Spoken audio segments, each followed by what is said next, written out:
কারি মোহাম্মদ আবু তাহের এখন আপনাদের সামনে বক্তব্য রাখবেন ন্যাশনাল ডেমোক্রেটিক পার্টির চেয়ারম্যান, সংগ্রামী জননেতা চেয়ারম্যান জনাব কারি মোহাম্মদ আবু তাহের।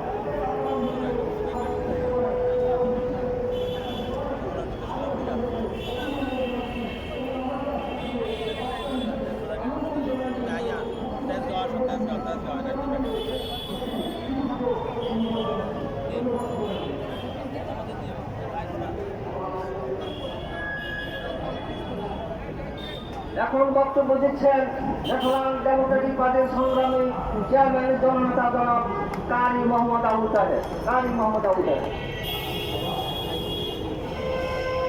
আসসালামু আলাইকুম ওয়া রাহমাতুল্লাহি ওয়া বারাকাতুহু। বিসমিল্লাহির রহমানির রহিম। আজকের এই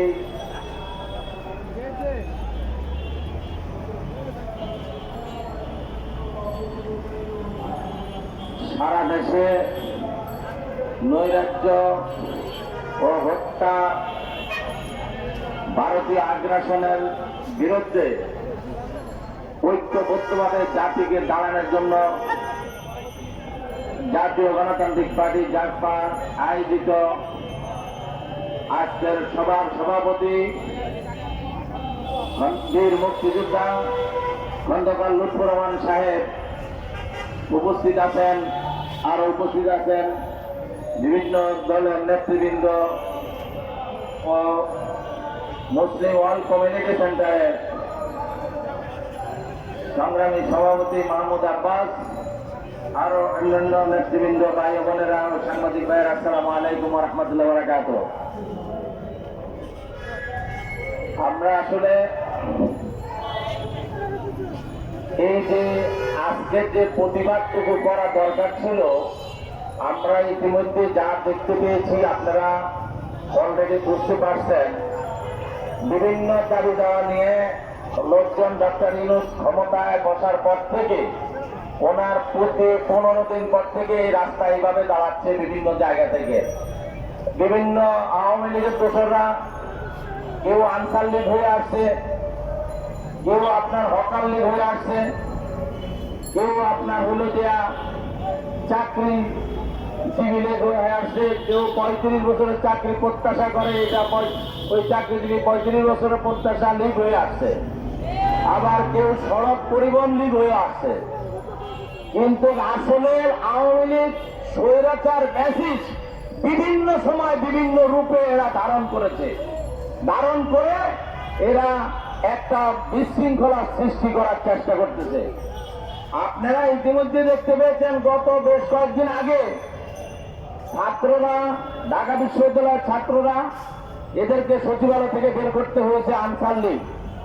আনসার সদস্যরা ওনাদের দাবি দেওয়া নিয়ে সচিবালয়ের ভিতরে ঢুকে পড়ছেন, সেইখানে ছাত্রদেরকে জিম্মা করে ফেলছেন এবং উপদেষ্টাদেরকে পর্যন্ত জিম্মা করে ফেলছেন। এইভাবে তারা বিভিন্ন লীগ, বিভিন্ন রোগ দিয়া আওয়ামী লীগ ফ্যাসিস্ট যে শেখ হাসিনার দোসর, তারা বিভিন্ন জায়গায় এই বিভিন্ন ষড়যন্ত্রে লিপ্ত হয়েছেন। আপনারা ইতিমধ্যে দেখতে পেয়েছেন ভারতে আগরতলায় ভারত বলে তারা তাদের আইন শৃঙ্খলা তাদের খুব ভালো রেখেছে, কিন্তু বাংলাদেশের হাই কমিশনে কি করে হামলা চালায় আগরতলায়। ভারতীয় আইন শৃঙ্খলা বাহিনী হলে অনেক উন্নত তারা বলতেছে, কিন্তু আমরা দেখতে পেলাম আমার দেশের সার্বভৌমত্বের উপর আঘাত করার ষড়যন্ত্রে লিপ্ত হয়েছে ভারত। আমরা ভারতকে হুঁশিয়ার করে দিতে চাই, আমার 18 কোটি মানুষ ওই ভারতের বর্ডারে পথ সাফ করলে বেঁচে যাবে পুরো ভারত, আপনারা চিন্তা করতে পারবেন না। আমরা মোদীকে বলে দিতে চাই, হিন্দুত্ব আরএসএস এই বাংলার মাটিতে কোন জঙ্গিবাদী করতে পারবে না। আর ভারতের বর্ডারে যদি একটা গুলি করে, বাংলাদেশ থেকে লক্ষ গুলি চলবে। আপনারা যেইভাবে আমার দেশের বাংলাদেশের সার্বভৌমত্ব শেখ হাসিনার সাইড নিয়ে যেভাবে দোষর হিসাবে মোদী সরকার কাজ করতেছে, আমার শাপলা দপ্তরে আনন্দের পরে হত্যা করেছে শেখ হাসিনার সরকার, ফ্যাসিস্ট হাসিনা। ঠিক একইভাবে বর্তমান শেখ হাসিনাকে ভারতে আশ্রয় দিয়ে ভারতের মোদী সরকার একটা খুনি হাসিনাকে আশ্রয় দিয়ে সবচেয়ে বড় অপরাধ করেছে ভারত। আমরা বাঙালি জাতি ধৈর্য ধরে ধরতে ধরতে যখন দেখব আমাদের পেট দল থেকে গেছে, তখন ওই হিন্দুত্ববাদী RSS না, ওই মোদির কোন গোষ্ঠী এই বাংলার সীমানায় আর প্রবেশ করতে পারবে না। আমরা পরিষ্কার ভাষায় ভারতকে হুঁশিয়ার করে দিতে চাই, আর আমার কোন এম্বাসিতে কোন রাষ্ট্র দূতের উপরে বা কোন আমাদের আইন শৃঙ্খলা বাহিনীর উপরে আপনারা কোন ষড়যন্ত্র করবেন, কোন হামলার চেষ্টা করবেন, তাহলে মনে রাখবেন আন্তর্জাতিক আদালতে আপনার বিরুদ্ধে মামলা হবে। আমরা মামলা করব। মনে রাখবেন আপনাদের কাছ থেকে যেহেতু তালপট্টি আমাদের জিয়া রহমান উদ্যোগ করেছে, ঠিক ডক্টর ইউনূস এই এশিয়ার মধ্যে সবচেয়ে জনপ্রিয়তা নিয়ে একজন প্রধান উপদেষ্টা হয়েছেন। অতএব সাবধান, ডক্টর ইউনূসের দিকে তাকাই চলে 10 বার চিন্তা করে তাকাবেন। আমরা পরিষ্কার ভাষা বলতে চাই, ডক্টর ইউনূসের সাথে 18 কোটি জনগণ আছে, ঐক্যবদ্ধভাবে বাংলার জাতি বসে আছে। ওই ভারতবর্ষে আপনি ভারতীয় মোদী যতই ষড়যন্ত্র করেন না কেন, RSS ইসকনকে নিয়ে যত ষড়যন্ত্র করেন না কেন, কোন ষড়যন্ত্র কাজ হবে না বাংলার মাটিতে। এই শফিউল আলম প্রধান বলে গেছে আমাদের একমাত্র শত্রু ছিল ভারত। কারণ এই ভারত হলো আমাদের গত 15 বছর আওয়ামী লীগ স্বৈরাচার ফ্যাসিস্ট শেখ হাসিনাকে জোর করে বাংলাদেশে ক্ষমতা রেখেছে। ভারতীয় RSS এই যে ইসকনের সদস্যদেরকে সহযোগিতা করে আমরা বিভিন্ন সময় জিজ্ঞেস করতাম, জানতাম এই বাংলাদেশে হেলমেট বাহিনী কোথেকে আসছে। এখন বোঝা যাচ্ছে এই ইসকনের সদস্যরাই এই বাংলাদেশে হেলমেট বাহিনী। আমরা পরিষ্কার ভাষা বলতে চাই, এই ইসকনকে অবিলম্বে নিষিদ্ধ ঘোষণা করতে হবে। প্রধান উপদেষ্টাকে বলবো এবং আমাদের স্বরাষ্ট্র উপদেষ্টাকে বলবো, অবিলম্বে এই ইসকনকে নিষিদ্ধ ঘোষণা করুন। এই ইসকন একটা জঙ্গি সংগঠন, এটা আপনাদের সকলকে মনে রাখতে হবে। আমরা আমার সাংবাদিক সাগরণী হত্যা, মত প্রকাশের স্বাধীনতা, আমরা আমাদের বাংলাদেশের সকল সাংবাদিককে ডক্টর ইউনূস সাহেব ক্ষমতা আসার পরে আমরা সকলকে স্বাধীনতা দিয়েছে। কিন্তু ভারত প্রতিনিয়ত মিথ্যাচার করে যাচ্ছে, বিভিন্ন মিডিয়াতে প্রপাগান্ডা ছড়াচ্ছে, অথচ বাংলাদেশে হিন্দু বৌদ্ধ খ্রিস্টান সকলে ঐক্যবদ্ধভাবে বসবাস করতেছে, কেউ কারো কোনো ক্ষতি করতেছে না। কিন্তু ভারতীয় মিডিয়াতে পুরা এটা অপপ্রচার চালায় সারা পৃথিবীকে বাংলাদেশে একটা অকার্যকর রাষ্ট্র করার পরিকল্পনা হাতে নিয়েছে ভারত। আমরা বাংলাদেশে যে সমস্ত ভারতীয় মিডিয়া দালাল আছে, আমরা তাদেরকেও সাবধান করে দিতে চাই। ওই মিডিয়া, ওই হলুদ মিডিয়া থেকে সরে আসুন, সত্য কথা বলুন, সত্যের পথে চলুন, ন্যায়ের পথে চলুন, ন্যায়কে প্রতিষ্ঠা করুন, অন্যায়কে বিতাড়িত করুন। আমরা ঘোষখোর, মদখোর, জুয়াখোর ওই ভারতীয় ইসকন সদস্যরা এরা বাংলাদেশের সমাজ ব্যবস্থাকে ধ্বংস করে দিয়েছে। আমাদের প্রত্যেকটা শিক্ষাঙ্গনকে এরা ধ্বংস করেছে।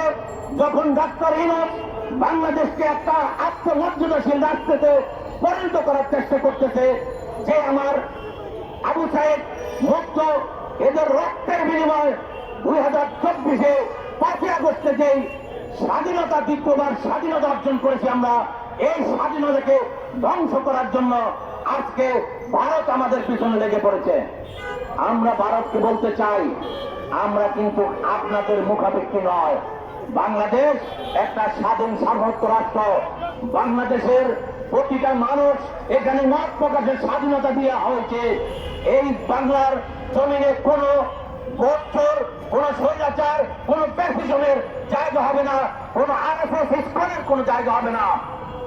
আমরা দেখলাম যে আপনার হলো যে আমাদের অ্যাডভোকেট আলিফকে হত্যা করা হয়েছে। আলিফের অপরাধ কি ছিল? আলিফের অপরাধ ছিল, আলিফ রাষ্ট্রের অ্যাডভোকেট ছিল, সরকারের অ্যাডভোকেট ছিল।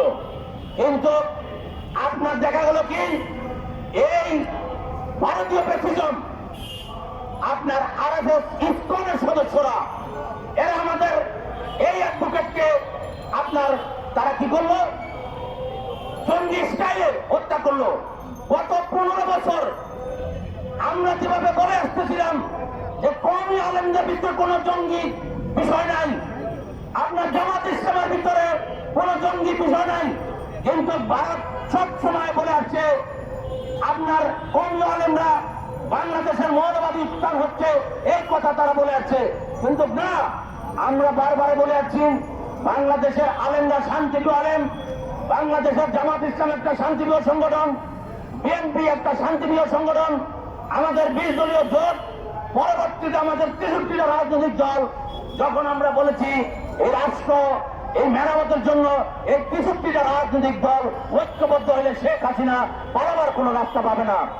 ঠিক আপনারা দেখেছেন ইতিমধ্যেই যখন 63টা দল একসাথে ছাত্র জনতা ঐক্যবদ্ধভাবে আন্দোলনে যখন ঝাঁপিয়ে পড়ল, তখন শেখ হাসিনা এই দেশ ছেড়ে পালাইতে বাধ্য হইল।